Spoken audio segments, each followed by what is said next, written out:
Mercedes has set the standards very high with a 1-2 finish in the inaugural race in Australia, and they do not seem to stop here.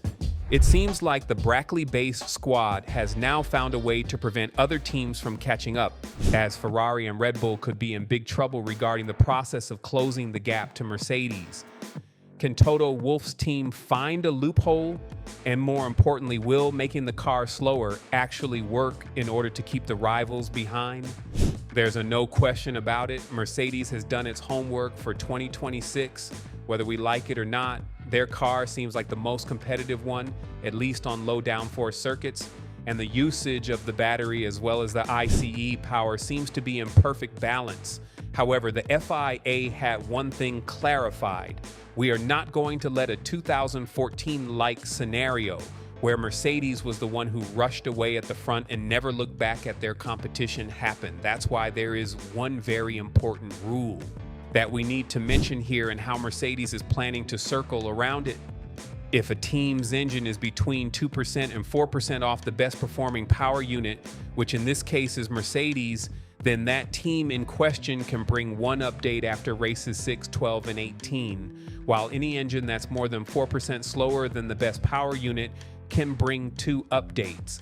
And you'd think that Mercedes cannot run away with their dominance since the FIA has them by their necks with this rule, right? Think twice. Mercedes is now reportedly trying to reduce their winning margin compared to Ferrari and Red Bull so that they don't fall between that 2% and 4% category. The two teams that Mercedes have on their mind right now are Ferrari and Red Bull, because we've seen how competitive they are in Melbourne, as McLaren are still to prove themselves, while Aston Martin is just not a threat as we speak. If this is too hard to understand, I'll put it in easier terms for you. Mercedes is purposely going to be slower just to make sure that they won't be 2% faster than the rest of the competition. It's going to be a bit of a tricky landing if you ask us, because at the end of the day, you still get the risk of being overtaken in the engine development. So there is definitely a very small window for Mercedes to make this work. One area in which they managed to get a very good advantage is the fuel. This is the biggest difference between all teams. Mercedes uses Petronas's synthetic fuel, whereas Ferrari uses Shell's biomass fuel. The requirement from the FIA is clear: sustainable fuels. But an aspect in which Mercedes managed to get an advantage compared to their opponents is the fuel flow. This is essential during qualifying, and it provides them the much needed boost over one-lap performance. Furthermore, Antonelli and Russell did massive stints on hard tires, and the compression trick that they've come up with reduces the fuel consumption. So overall, the Brackley-based squad managed to build a lighter car, which translates to less degradation. Their direct opponent, Ferrari, has a distinct advantage off the line with their power unit, but when it comes to wheel-to-wheel racing, they appear to be a small step behind their rivals. And as we can see, Mercedes are in no mood to let their rivals catch up thanks to this infamous FIA rule. But just because Mercedes has a plan in place to sabotage their own advantage, it doesn't mean Ferrari is going to stand by and wait for something to drop out of the sky. Quite the contrary. The controversial 180-degree rear wing that was supposed to be introduced by round 7 in Canada is now being reportedly forced in China, or at least one part of it. According to Auto Racer, an Italian news outlet close to the Maranello-based squad, Ferrari is bringing 3 specs of their rear wing to Shanghai. There is no doubt that Ferrari is expecting a huge amount of performance out of this wing. But when we see the nature of Shanghai, especially the 1.2 kilometers long straight between turns 13 and 14, then I don't think any team other than Mercedes stands a good chance here. Sam Collins, an F1 analyst, spoke about the rear wing of Ferrari and how they can exploit its performance to greater lengths, potentially even motivating other teams to go in this direction. As he went on to say, the upper element of the rear wing, you can see it clearly when it goes back to corner mode. The wing has fully rotated around. Ferrari has discovered something quite clever in the regulations. It doesn't specify the wing has to be mounted the right way up when the active aero is deployed.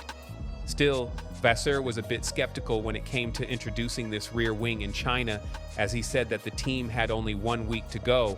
But either way, the goal was to hurry up and get to Mercedes as soon as possible. Quite frankly, had it not been for the strategy screw-up by Ferrari in Melbourne, we would have seen a very interesting fight between the top 4. As far as Red Bull is concerned, the issue with the modern-day cars could extend to Max Verstappen retiring from the sport. The 4-time world champion has been very critical of what he's seen so far, calling the cars anti-racing ones and like Formula E on steroids. It's highly unusual to see Verstappen crash during qualifying in the manner that he did, which tells us only one thing: he has no control over the car. The same happened to Piastri during the opening lap, and be that as it may, Verstappen is not very keen on staying in F1 if it keeps developing in this direction. Elaborating further on this, he said, like I said, I love racing, but we can only take so much, right? I think they are willing to listen, FIA and F1.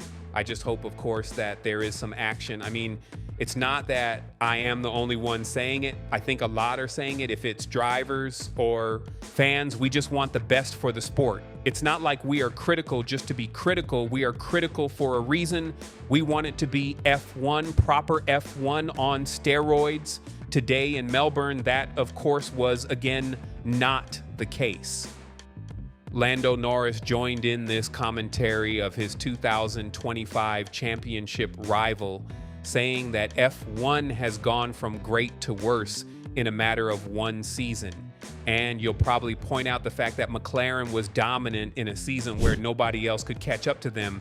And they weren't talking back then, but now the criticism is coming from many places, not just the affected teams and drivers. When talking about the 2026 cars, Norris said, I think everyone knows what the issues are. It's just the fact that it's a 50-50 split, and it just doesn't work. Straight line mode means you've got a lot of other issues at hand. You decelerate so much before corners, you have to lift everywhere to make sure the battery pack is at the top.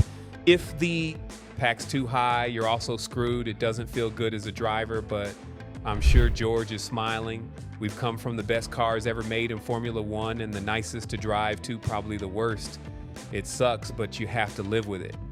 But if you were to ask George Russell, then you'd understand that he doesn't actually care too much about the comments of his opponents, because if they were up there winning with the margin they did, then nobody would have commented from their side. Elaborating further on the hate that Russell's team received because of the dominance shown in round 1, especially from Lando Norris, Russell said, yeah, I don't know about Lando's comments. If he were winning, I don't think he'd be saying the same. You know, we weren't happy with how stiff the cars were last year and the porpoising, but everyone had a back issue and drivers were complaining about that.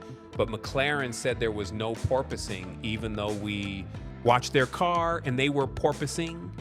Now McLaren has got the same engine as us, the same as Williams, and the same as Alpine. And so far, we've done a better job than they have. So that's just how the game goes. As of now, the advantage is in Mercedes' court. But the most important thing is to see whether the engine and battery development would truly catch up to them. If history taught us something, it's that we cannot judge by one race only. However, the general belief is that this will be an ICE competition, and Mercedes has thrown the gauntlet. Can they stay under the 2% development rate intentionally so that Ferrari and Red Bull will miss out on critical updates? And if they do so, will they